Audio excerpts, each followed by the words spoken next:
Bien, mis hermanos, buenas tardes una vez más.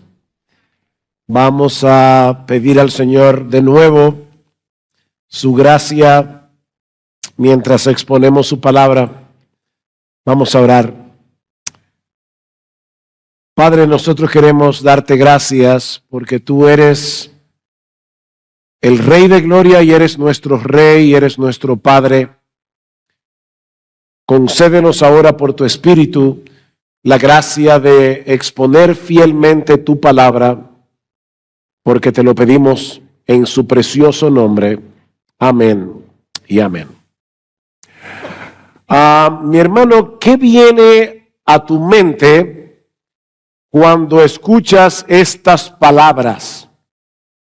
No trates de huir, porque no podrás escapar de mí. Bueno, es muy probable que venga a tu mente la idea de un alguacil tenaz persiguiendo a un fugitivo para llevarlo a la justicia para ser debidamente juzgado. Puede que venga a tu mente el conocidísimo personaje de Jean Valjean de la novela Los Miserables de Víctor Hugo, siendo obstinadamente perseguido por el inspector Javert, que está obstinado con atrapar a Jean Valjean. Ahora, ¿qué tal si estas palabras salieron de la boca de Dios, que en su amor eterno y sobreabundante ha decidido hacernos bien, pero que al mismo tiempo ve que en ocasiones tratamos de alejarnos de Él por causa de nuestros pecados o porque en ese momento estamos luchando con las tentaciones y no estamos trayendo a nuestras mentes el evangelio de la gracia? Bueno, en ese caso tendríamos que darle a esas palabras otro significado y escucharlas en otro tono. Hijo mío, yo te he escogido para hacerte mío, yo te he escogido para hacerte bien. No trates de huir de mí, porque es inútil. Te amo lo suficiente como para dejar que cometas la locura de alejarte de mí. ¿Ven? Son dos significados muy diferentes, aunque la frase sea muy similar. Bueno, yo supongo que eso era lo que el salmista tenía en mente cuando escribió el Salmo 139. Yo les pido por favor que vayan en sus Biblias al Salmo 139 y particularmente los versículos 7 al 12 que vamos a considerar en esta tarde al tratar el tema de la omnipresencia de Dios. Ahora, para poder tomar el contexto, vamos a leer desde el versículo 1 hasta el versículo 12 y luego los versículos 17 y 18. Dice así la palabra del Señor. Oh Jehová, tú me has examinado y conocido. Tú has conocido mi sentarme y mi levantarme, has entendido desde lejos mis pensamientos y todos mis caminos te son conocidos. Pues aún no está la palabra en mi lengua y he aquí, oh Jehová, tú las sabes todas. Detrás y delante me rodeaste y sobre mí pusiste tu mano. Tal conocimiento es demasiado alto para mí, maravilloso para mí, alto es, no lo puedo comprender. Y aquí está mi texto. ¿A dónde me iré de tu espíritu? ¿A dónde huiré de tu presencia? Si subiere los cielos, allí estás tú. Y si en el Seol hiciere mi estrado, he aquí allí tú estás. Si tomare las alas del alba y habitar en el extremo del mar, aún allí me guiará tu mano y me asirá tu diestra. Si dijere, ciertamente las tinieblas me encubrirán, aún la noche resplandecerá alrededor de mí. Aún las tinieblas no encubren de ti, y la noche resplandece como el día. Lo mismo te son las tinieblas que la luz. Versículo 17.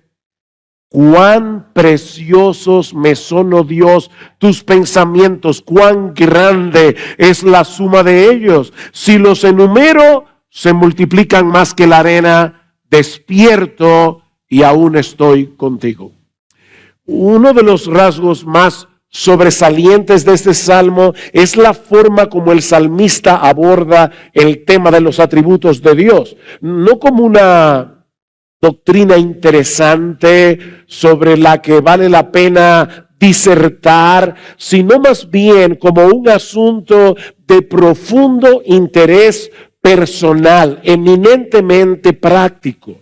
De hecho, si leen el pequeño título que aparece en los salmos, que muchas veces pasamos por alto, verán que allí dice al músico principal. Salmo de David. Así que este salmo tan denso teológicamente era uno de los himnos que se cantaban en el Antiguo Testamento. Este era el himnario de Israel. Esto es un himno. Lamentablemente no son muchos los himnos con un contenido como este, los que se cantan en el día de hoy en muchas iglesias. Sin embargo, mis hermanos, este es un tratado de teología aplicada. Lo que este hombre conocía de Dios tenía un impacto determinante en su vida cotidiana. Y eso es precisamente lo que yo quisiera que sucediera en esta hora al hablar del tema de la omnipresencia divina. Así que veamos en primer lugar el alcance de la presencia de Dios. Versículo 7. Otra vez. ¿A dónde me iré de tu espíritu? ¿Y a dónde huiré de tu presencia? David está planteando aquí una pregunta hipotética. ¿Existe alguna posibilidad de que alguno de nosotros pueda escapar de Dios? ¿Hay algún lugar en todo el universo creado en el que podamos escondernos de Él? Y la respuesta obviamente es un rotundo no, porque no existe ningún espacio en todo el universo en el que Dios no esté. Él no puede ser confinado, Él no puede ser limitado a ningún lugar en específico, porque su inmensidad lo abarca todo. ¿Ustedes recuerdan Primera de Reyes capítulo 8 cuando Salomón estaba dedicando en oración el templo que él había construido al Señor en Jerusalén? Salomón estaba consciente de que era iluso pensar que esa casa pudiera contener a Dios, a pesar de lo grande y de lo majestuosa que era esa casa. Pero ¿morará verdaderamente Dios sobre los cielos, sobre la tierra, perdón? He aquí, escuchen, los cielos de los cielos no te pueden contener, cuanto menos esta casa que yo he edificado. Ahora, cuando hablamos de la omnipresencia de Dios, lo que estamos diciendo no es únicamente que Dios sea tan y tan grande que Él trascienda toda limitación espacial. Por supuesto, Dios es así de grande. Pero al hablar de su omnipresencia, estamos afirmando algo mucho más sorprendente. La palabra latina omni significa todo, todo. De manera que al decir que Dios es omnipresente, lo que estamos afirmando es que su presencia se encuentra en todo lugar al mismo tiempo, simultáneamente. Dios está en todas partes a la vez. De ahí la pregunta del salmista: ¿a dónde huiré de tu presencia? Y decíamos ayer que esa palabra hebrea significa literalmente cara. ¿A dónde huiré de tu cara? Nosotros vivimos en la cara de Dios. Yo estoy aquí en el púlpito, ¿verdad?, predicando la palabra y gracias a estos aparatos mecánicos, mi voz está llenando todo este espacio a la vez, o por lo menos eso espero. Mi voz está llenando este espacio, pero yo sigo aquí, en este lugar, y solo puedo estar consciente de lo que ven mis ojos, y en un grado menor de lo que escuchan mis oídos. Si algo sucede aquí detrás, aunque yo no lo vea, sé que algo pasó. Pero hasta ahí es donde yo puedo llegar. Pero mis hermanos, ese no es el caso de Dios. ¿Recuerdan la prédica de ayer? Todo lo que hay en Dios es Dios. Él no está compuesto de partes.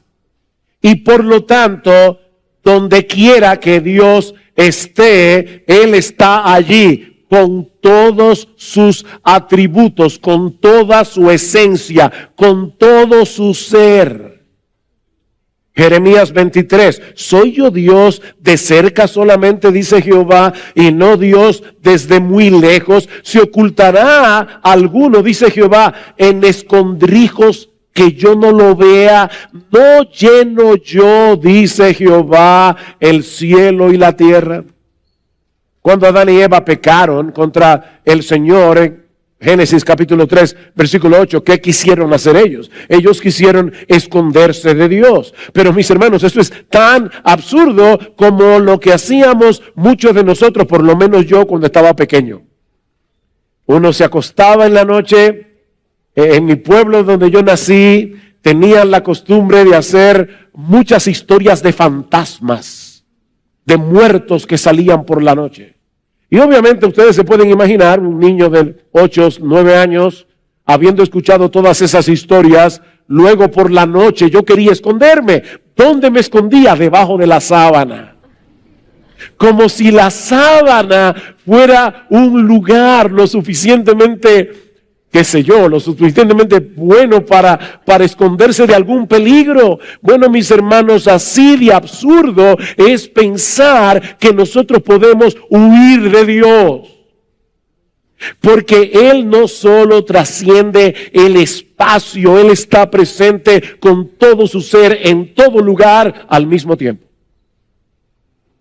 Vean una vez más el versículo 8.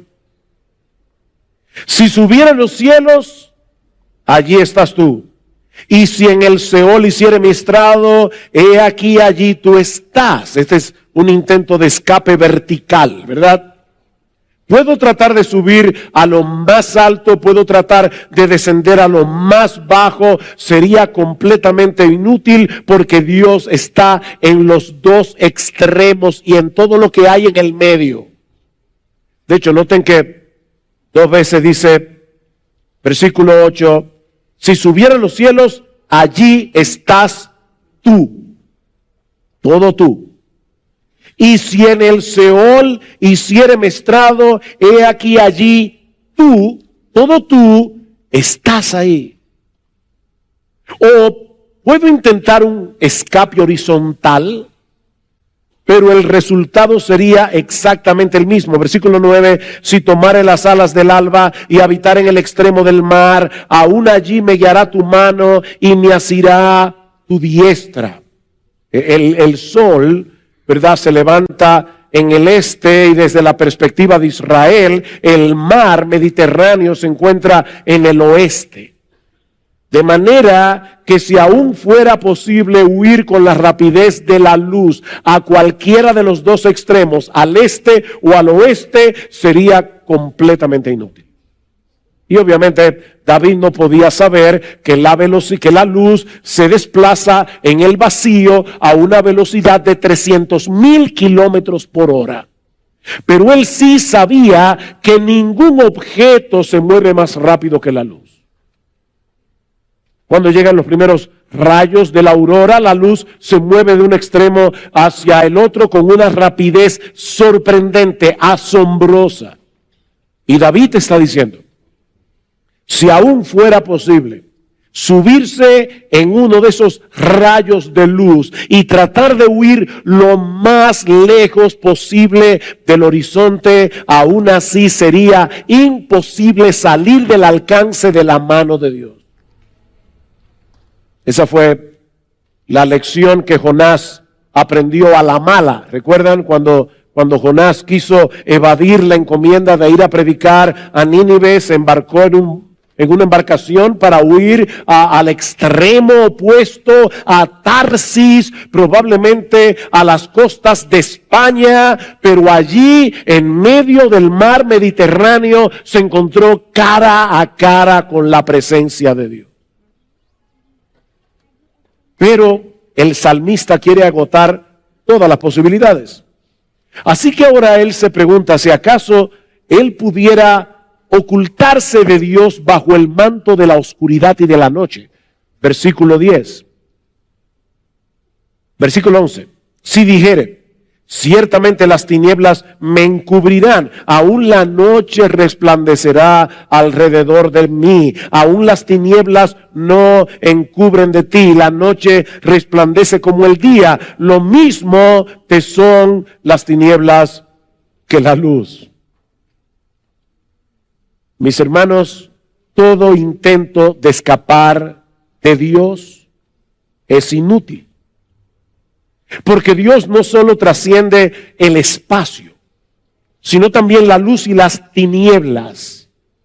Aunque pudieras esconderte en el lugar más oscuro del planeta, el Dios omnisciente, el Dios omnipresente te vería y te escudriñaría como si estuvieras en el lugar más iluminado del mundo.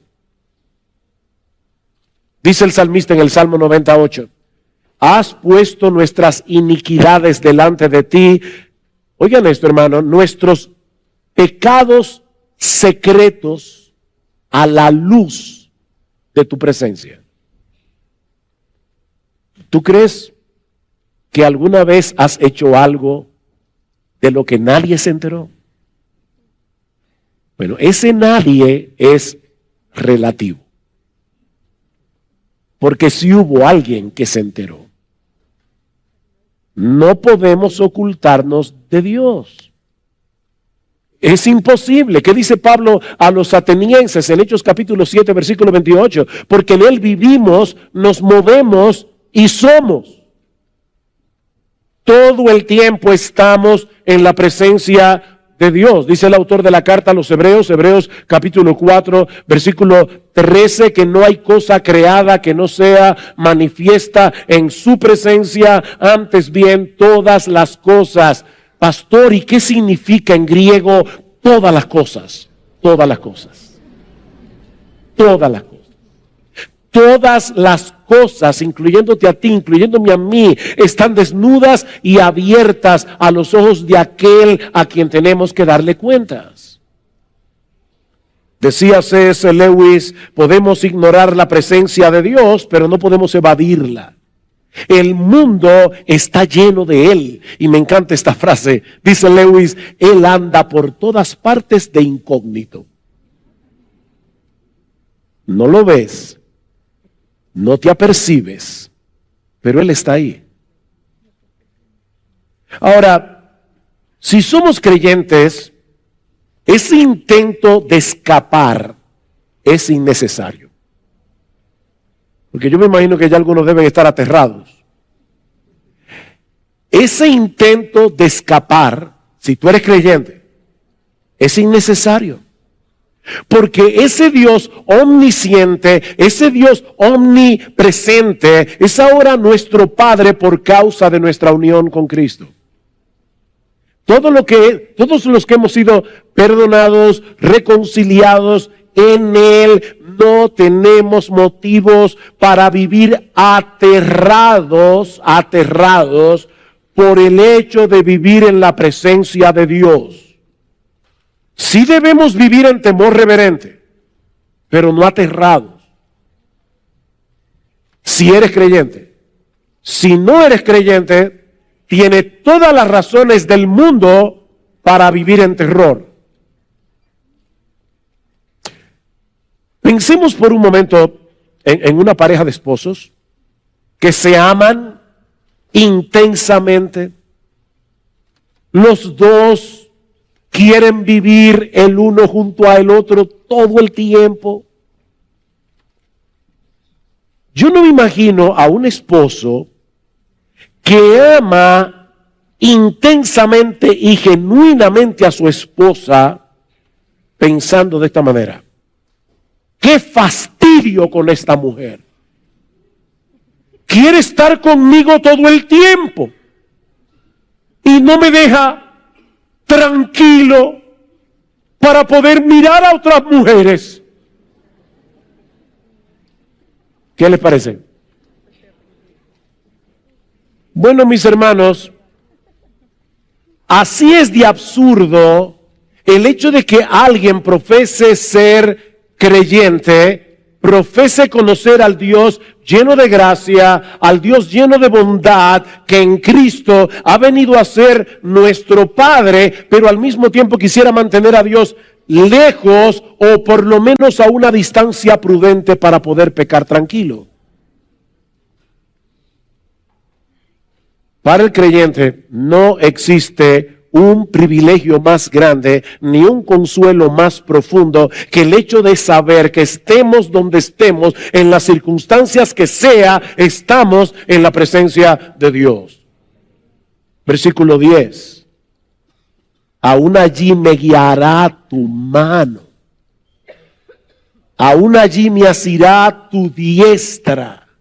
Mis hermanos, es en la presencia de Dios, dice David en el Salmo 16, donde hay plenitud de gozo, delicias a su diestra para siempre. Sin embargo, como les decía hace un momento, el incrédulo sí tiene todas las razones del mundo para vivir aterrado por la presencia de Dios. Porque si bien es cierto que Dios está completamente presente en todo lugar, con todos sus atributos, eso no significa que su presencia se manifieste de la misma manera en todo lugar y circunstancia. Lo que nos lleva a nuestro segundo encabezado. Ya vimos el alcance de la presencia de Dios. Veamos ahora en segundo lugar las diversas manifestaciones de la presencia de Dios. Todo Dios está en todo lugar a la vez, pero obrando de diversas maneras. Vamos a suponer que aquí tenemos a un padre humano que desde la pandemia está trabajando en casa. La esposa salió a hacer una diligencia, así que le dijo: mi amor, por favor, cuida al bebé. Así que él está en su computadora, trabajando en la sala de su casa, y al mismo tiempo, él está atento a su bebé de 1 año que está durmiendo en la cuna, y al mismo tiempo, él está atento al teléfono, esperando que su esposa lo llame y le diga: mi amor, ya terminé, pásame a buscar. Fíjense, este hombre está presente como empleado trabajando, como papá cuidando al bebé y como esposo esperando la llamada de la esposa. Bueno, apliquen eso a Dios en un sentido infinito. Y verán que Dios está presente en todo lugar, pero haciendo un montón de cosas a la vez, algunas de ellas muy distintas entre sí. Él está en todo lugar a la vez, sustentando su creación, examinando y juzgando a los malos y bendiciendo a los suyos. Todo a la vez. Déjenme explicar esto brevemente. Dios está presente en todo lugar, sustentando la creación. Los científicos le llaman a esto las leyes de la naturaleza. ¿Por qué razón nuestro planeta va girando rotativamente tras su movimiento de rotación, su movimiento de traslación alrededor del Sol en una forma ovalada, a una rapidez tan y tan rápido que si de repente el planeta pegara un frenazo, tú y yo pararíamos en Plutón? La pregunta es, ¿qué es lo que mantiene al planeta girando? Bueno, los científicos dan su explicación, pero ¿saben cuál es la explicación? Que Dios está atento a este planeta. Los científicos le llaman las leyes de la naturaleza, pero eso es un apellido, eso es un apodo para decir la mano de Dios. Él está sustentando la creación, manteniendo en funcionamiento todo lo creado. Colosenses 1:17, Pablo dice que es por medio de Cristo que todas las cosas se mantienen cohesionadas, formando un todo coherente, como dice el texto. El autor de la carta a los Hebreos dice que Él es quien sustenta todas las cosas con la palabra de su poder o con su palabra poderosa. Hebreos 1:3. Pero la Biblia también nos enseña que Dios está presente en todo lugar por medio de su autoridad y su justicia, examinando las acciones de los impíos, y en su momento les dará su merecido. Por ejemplo, dice en Génesis capítulo 18, versículo 21, que Dios descendió sobre Sodoma y Gomorra para castigarlos por sus pecados. ¿Quiere esto decir que Dios se movió desde el cielo? No, en el cielo está el trono de Dios, pero como decía el puritano Stephen Charnock, el cielo no es la prisión de Dios. La idea no es que Dios se movió.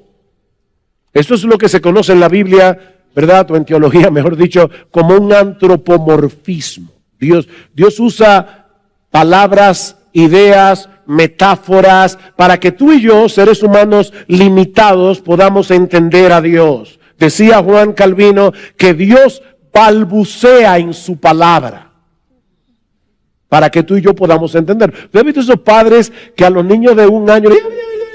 Bueno, eso es lo que hace Dios a través de su palabra para que tú y yo podamos entender. Y nos rompe la cabeza. Este es el balbuceo de Dios. Lo que ese texto quiere decir es que el Dios omnipresente decidió traer sus justos juicios sobre Sodoma y Gomorra por causa de su maldad. Él no se había movido del lugar, pero su juicio descendió sobre ellos. Dice en Isaías 59:2, hablando de Israel, que sus iniquidades habían hecho separación entre vosotros y vuestro Dios, y vuestros pecados le han hecho esconder su rostro de vosotros para no escucharlos. ¿Se dan cuenta, hermanos, que no se trata de una distancia física, sino relacional?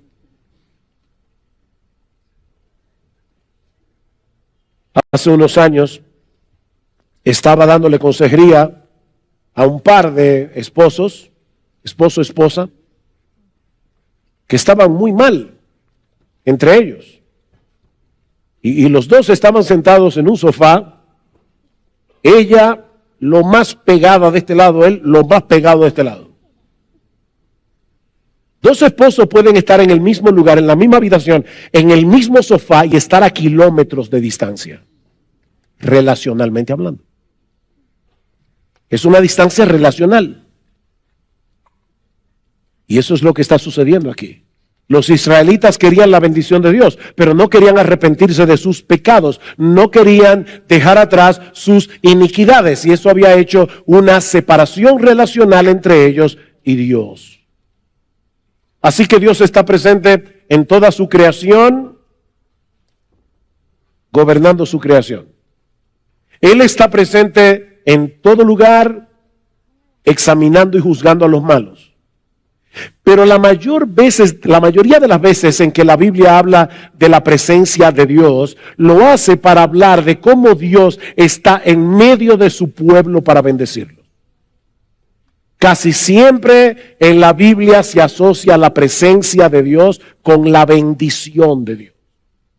Ustedes recuerdan cómo Pablo en Efesios capítulo 2, versículo 12, comparando cómo estaban los efesios cuando todavía no conocían al Señor Jesucristo antes de su conversión. Pablo les dice que ustedes estaban separados de Cristo, alejados de la ciudadanía de Israel, ajenos a los pactos de la promesa, sin esperanza, sin Dios en el mundo, pero ahora en Cristo Jesús, vosotros que en otro tiempo estabais lejos, habéis sido hechos cercanos por la sangre de Cristo. Otra vez, hermanos, y perdonen que insista en eso, Pablo no está hablando aquí de que ellos estaban lejos de Dios físicamente, es una lejanía relacional.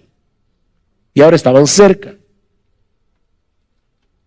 El teólogo Matthew Barrett lo explica con este ejemplo. Supón que tú estuvieras en un bote de motor y se descompone a 100 yardas de una isla. La gente de la isla es buena gente, por lo que atan una cuerda a tu bote, regresan a la isla y comienzan a alarte. Pregunta, ¿qué es lo que se mueve, el bote o la isla? Obviamente, el bote. Pero ¿cómo lo percibes tú que estás en el bote?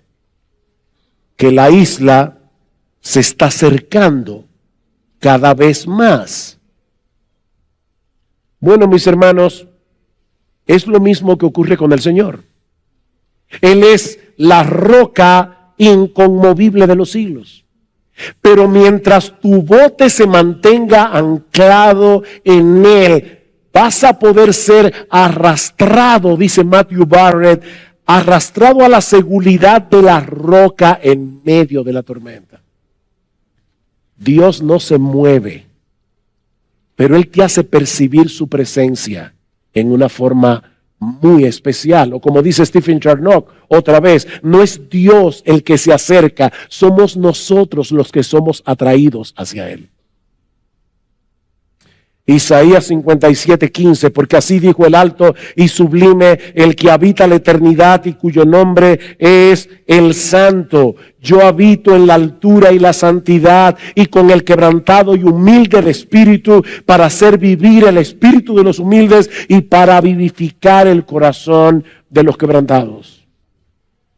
El que está en lo más alto viene a habitar con aquellos que tienen un corazón arrepentido y se humillan delante de Él. De manera, mis hermanos, que Dios está presente en todo lugar, pero obrando de maneras muy diversas a la vez. Él está sosteniendo el universo, Él está juzgando y castigando a los impíos, Él está bendiciendo a los suyos. Por eso, ¿cómo bendecía el sacerdote, el sumo sacerdote, a los hijos de Israel? Números capítulo 6, ese es uno de mis pasajes favoritos. Así bendecirás a los hijos de Israel. Jehová te bendiga y te guarde. Jehová haga resplandecer su rostro sobre ti y tenga de ti misericordia. El Señor alce su rostro sobre ti y te dé paz. Esa es la bendición de estar en la presencia de Dios. De hecho, es en ese sentido que debemos entender la presencia de Dios en diversos lugares a través de la historia redentora. Dios estaba en el huerto del Edén, se paseaba por el aire del día. Dios estaba en el tabernáculo, Dios estaba en el templo. Ahora pregunta, ¿es que Dios estaba en el huerto del Edén con más de su esencia que lo que estaba en el resto del planeta? Por supuesto que no. Él es simple. Él está en todo lugar, con todos sus atributos al mismo tiempo. Pero Él estaba allí bendiciendo ese lugar en una forma muy especial. Y todo esto nos lleva a mi tercer encabezado. Ya vimos el alcance de la presencia de Dios, las manifestaciones de la presencia de Dios. Vemos ahora en tercer lugar la presencia de Dios en el nuevo pacto. La presencia de Dios en el nuevo pacto. Mis hermanos, ¿cuál es la manifestación más gloriosa, más extraordinaria, más sorprendente de la presencia de Dios? ¿Cuál es? Jesucristo. ¿Qué le dice el ángel a María? Ese niño se llamará Emmanuel, que traducido es Dios con nosotros. A través del Antiguo Testamento, Dios había hecho una serie de pactos con su pueblo, promesas a las que Dios había añadido un juramento. ¿Y cuál era la promesa esencial de todos esos pactos? Yo seré vuestro Dios, ustedes serán mi pueblo. La versión que más me gusta es la de Levítico 26:12. ¿Cuándo fue la última vez que leíste Levítico? Si hace mucho te perdiste esta promesa. Andaré entre vosotros y yo seré vuestro Dios y vosotros seréis mi pueblo. Andaré entre vosotros. Mis hermanos, ¿a qué les suenan esas palabras? Juan capítulo 1, versículo 1 y 14. En el principio era el verbo era con Dios, el verbo era Dios, y aquel verbo se hizo carne y habitó entre nosotros, y vimos su gloria, gloria como del unigénito del Padre, lleno de gracia y de verdad. Lo que Mateo nos está queriendo decir, Emmanuel, Dios con nosotros, lo que Juan nos está queriendo hacer ver es que en Cristo se cumplen plenamente las promesas de todos esos pactos del Antiguo Testamento, porque en Él habita corporalmente toda la plenitud de la deidad. La segunda persona de la Trinidad, Dios, el Hijo, se hizo hombre para morir por nosotros en una cruz, reconciliarnos con Dios, de modo que ahora tú y yo podamos disfrutar de la bendición de su presencia en nuestras vidas. Pero eso no termina ahí. Él ascendió a los cielos después de su muerte y de su resurrección, pero nos envió a su Espíritu para hacer de nosotros su morada, para hacer de nosotros templos del Dios viviente. ¿Recuerdan ustedes, mis hermanos, cómo comienza Juan capítulo 14, versículo 1? No se turbe vuestro corazón, creéis en Dios, creed también en mí. En la casa de mi Padre muchas moradas hay. Si así no fuera así, yo se lo hubiera dicho. Pero voy pues a preparar lugar para vosotros. Mientras nosotros estemos aquí en la tierra y Cristo no había entrado en el cielo, mostrando su sacrificio perfecto, no había lugar para nosotros en el cielo.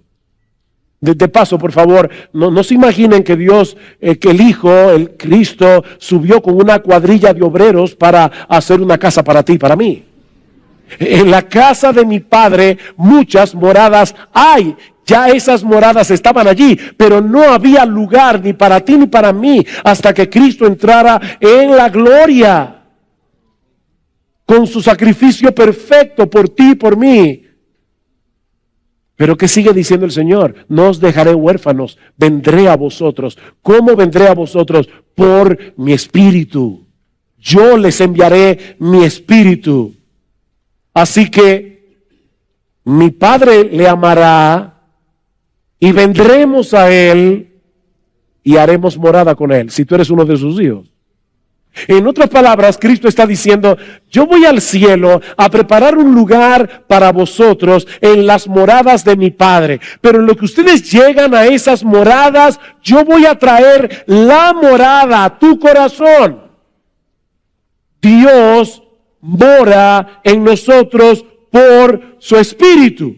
Ahora, mientras estamos aguardando el cumplimiento de Apocalipsis 21:3, sea que el tabernáculo de Dios con los hombres, y Él morará con ellos, y ellos serán su pueblo, y Dios mismo estará con ellos como su Dios. Enjugará Dios toda lágrima de los ojos de ellos, y ya no habrá muerte, ni habrá más llanto, ni clamor, ni dolor, porque las primeras cosas pasaron. Allí será el clímax de la vida bienaventurada, cuando podamos disfrutar de la presencia de Dios en cuerpos glorificados sin el estorbo del pecado por los siglos de los siglos. ¿Se dan cuenta, mis hermanos, de lo importante que es esta doctrina de la omnipresencia de Dios? Aquí y ahora vivimos en la presencia del Dios que mora en nosotros. Y eso tiene enormes implicaciones. Lo que nos lleva a nuestro cuarto y último encabezado: las aplicaciones prácticas de la presencia de Dios. Las aplicaciones prácticas de la presencia de Dios. Voy a ver esto casi a nivel telegráfico. No puedo ampliar cada una de estas aplicaciones. Llenen ustedes los vacíos. En primer lugar, esta doctrina es fundamental para nuestra lucha contra el pecado y para nuestro crecimiento en santidad. En primer lugar, mis hermanos, esta doctrina es fundamental para nuestra lucha con el pecado, para nuestro crecimiento en santidad. Recordar que nosotros vivimos en la presencia de un Dios 3 veces santo será un poderosísimo incentivo para decirle que no al pecado. Que no. De paso, yo dije que no me iba a extender, pero así que voy a tratar de cumplir la promesa, pero déjenme preguntarles algo. Yo no sé cuántas veces yo he hecho este ejercicio en diferentes lugares predicando la palabra. Yo le he preguntado al auditorio, ¿cuál es la palabra o la idea que viene a tu mente cuando tú escuchas la palabra santidad? Y la mayoría de la gente dice, bueno, pureza, separación, no sé qué otra más se les ocurre. Apartado.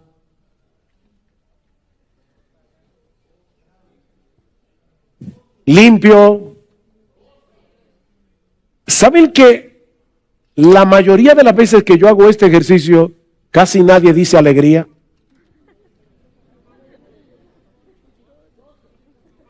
Porque lamentablemente el diablo nos ha convencido de que la verdadera alegría y el verdadero gozo no se encuentran del lado de la santidad de Dios. Pero eso es una mentira diabólica. Todo lo que hacemos lo hacemos en la cara de Dios, teniendo a Dios morando en nuestro corazón. Eso debe movernos a la santidad, y el movernos a la santidad nos está llevando hacia el gozo, hacia la alegría. 1 Corintios capítulo 6, ¿o ignoráis que vuestro cuerpo es templo del Espíritu Santo, el cual está en vosotros, el cual tenéis de Dios, y que no sois vuestros, porque habéis sido comprados por precio? Glorificad pues a Dios en vuestro cuerpo y en vuestro espíritu, los cuales son de Dios. Vivimos en la presencia de Dios. En segundo lugar, esta doctrina es un gran consuelo en medio del dolor y de la aflicción. Hermanos, la mano de Dios está sobre nosotros en todo momento y circunstancia, pero de manera particular cuando estamos atravesando por el valle de sombra de muerte. En tiempos de dolor, claman los justos y el Señor los oye y los libra de todas sus angustias, dice el Salmo 34:17. Escuchen, cercano está el Señor a los quebrantados de corazón y salva a los abatidos de espíritu. Mi hermano, mi hermana, tú estás sufriendo en este momento. Dios está más cerca de ti que nunca. Su presencia especial está con aquellos que claman a Él en medio del dolor, para venir a consolarlos y fortalecerlos. Piensa en el ejemplo de José, vendido por sus hermanos, encarcelado injustamente. Alguien decía, pocos lugares podían ser más angustiantes que una prisión en Egipto, pero el Señor estaba con José. En ese lugar de angustia. Génesis 39:21. En tercer lugar, esta doctrina debe ser un incentivo para tener comunión con Dios y para depender de Él continuamente en oración. Mis hermanos, Él ha prometido estar con nosotros todos los días hasta el fin del mundo, sobre todo cuando estamos inmersos en el cumplimiento de la encomienda de hacer discípulos. Él está contigo, Él está ahí. Aprovecha todo momento para tener comunión con Él, para estar en una continua y deleitosa comunión con Él. Estás manejando, vas hacia el trabajo, te vas a encontrar con un cliente, tal vez no precisamente con el más agradable, con el más fácil de tratar. Señor, yo sé que estoy en tu presencia. Por favor, ayúdame. Por favor, dame paciencia, dame sabiduría, dame gracia para poder tratar con este hombre. Aprovecha, mi hermano. Yo a veces pienso, en serio, y me duele cuando lo pienso, a veces me imagino al Señor como, ¿usted alguna vez ha estado en una boda donde lo sientan en la mesa en la que usted no conoce a nadie? Sí, y está todo el mundo, ¿te acuerdas cuando fuimos juntos? Y tú estás en la luna de Valencia. Tú no entiendes nada, tú estás fuera de lugar. Te ignoran por completo. En ese momento tú eres invisible. De verdad, a veces yo me imagino al Señor en nuestra casa completamente ignorado. Él está ahí. Habla con Él. Ábrele tu corazón. Cuéntale lo que te preocupa. Aún comparte con Él tus quejas. Saben, hermano, no es lo mismo quejarse de Dios que quejarse con Dios. Lee los salmos y allí te vas a encontrar con hombres muy sinceros que le dicen a Dios, como el salmista en el Salmo 13, ¿hasta cuándo? ¿Hasta cuándo? ¿Hasta cuándo? ¿Hasta cuándo? 4 veces en 2 versículos. ¿Hasta cuándo, Señor? No es lo mismo quejarte de Dios que quejarte con Dios. Ábrele tu corazón, que Él está ahí, a tu lado, 24/7. En tercer lugar, en cuarto lugar,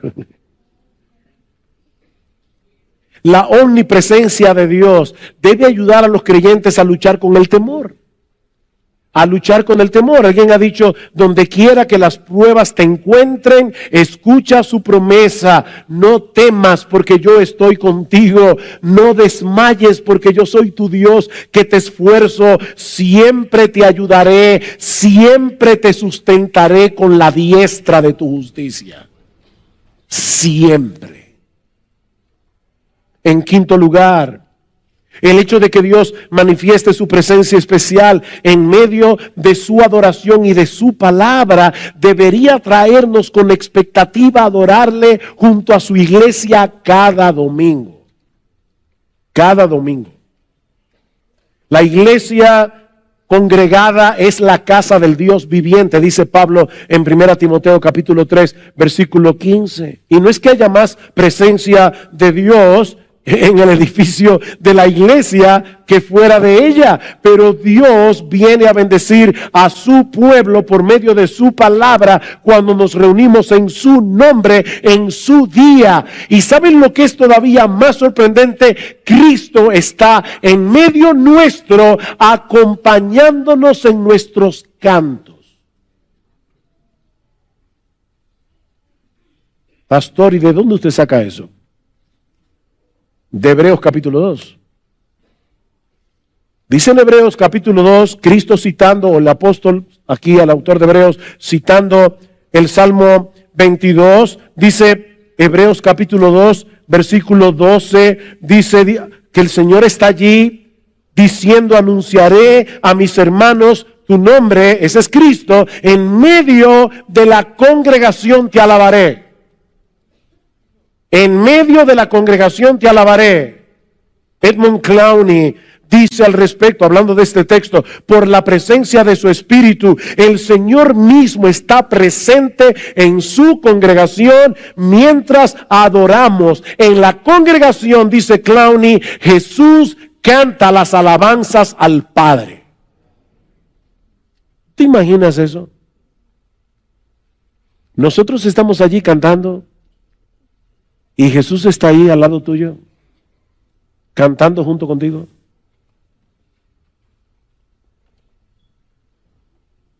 Cada domingo debemos venir a tiempo.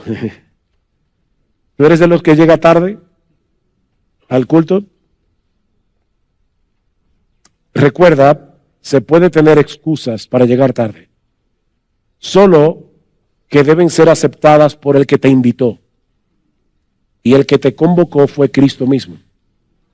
Así que no hay problema en que llegues tarde, siempre que tu excusa sea válida para Él. Llega todo lo tarde que tú quieras, siempre que Él lo acepte. Y faltar, pastor, también. Tú puedes faltar al culto del domingo siempre que Cristo acepte tu excusa, porque Él fue que te invitó. No fue el pastor de la iglesia o los pastores, fue el Señor mismo.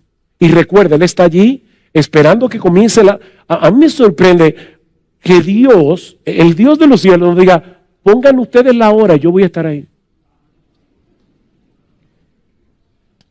¿El culto es a las 10? ¿A las 11? Y Cristo, que es omnipresente, está allí cantando junto contigo y conmigo. Sorprendente. Ven con un corazón preparado para encontrarte con Dios, para escuchar su voz a través de su palabra predicada. ¿Tú sabías que cada vez que un hombre se para en el púlpito, un hombre de carne y hueso, y está predicando fielmente la palabra de Dios, tú estás escuchando la voz misma de Dios? El que a vosotros oye, a mí me oye, dice Jesús. Y el que a vosotros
Otros desecha, a mí me desecha. Sí, no estamos viendo el monte que humea, no estamos escuchando el sonido de la trompeta, no estamos viendo el humo, pero como decía ayer Bert Parson cuando leyó Hebreos capítulo 12, nosotros nos hemos acercado a un lugar que es todavía más impresionante que el monte Sinaí, porque aquel monte era un monte físico. Nosotros nos estamos acercando a la presencia real de Dios cuando nos congregamos para adorarle.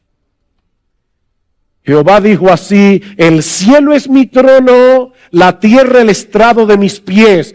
¿Dónde está la casa que me habréis de edificar y dónde el lugar de mi reposo? Mi mano hizo todas estas cosas. ¿Y de verdad ustedes creen que yo voy a morar en una casa hecha por manos humanas? Ahora escuchen, así todas estas cosas fueron, dice Jehová, pero miraré a aquel que es pobre y humilde de espíritu y que tiembla ante mi palabra.